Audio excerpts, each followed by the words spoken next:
চলে আসলাম হাজির তোমাদের সামনে আমাদের রাতের খাবার নিয়ে। দুপুরে তো দেখেই নিয়েছো রাতের খাবারে কি কি আছে। চলো আর একবার রিপিট করে দিই, কারণ আর এক নতুন সদস্য এসে আমাদের খাবারে যুক্ত হয়েছে। চলো তাহলে ঘুরে দেখে আসি।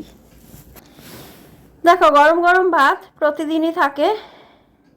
দুপুরে করেছিলাম পোস্ত, যেটা বরমশাইয়ের ভীষণ পছন্দের।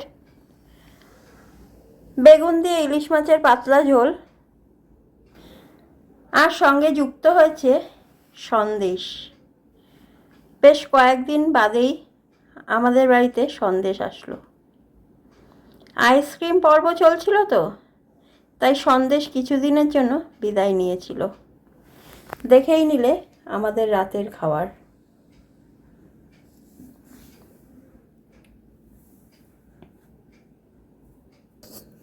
রাতের খাওয়া তো দেখিয়ে দিলাম। আচ্ছা, জানিও তো তোমাদের কি পছন্দ, আইসক্রিম না সন্দেশ? মানে যে কোনো মিষ্টি, আইসক্রিম না মিষ্টি? অবশ্যই কমেন্ট সেকশানে কমেন্ট করে জানিও। আজকের মতো গুড নাইট, দেখা হচ্ছে আগামীকাল। টাটা।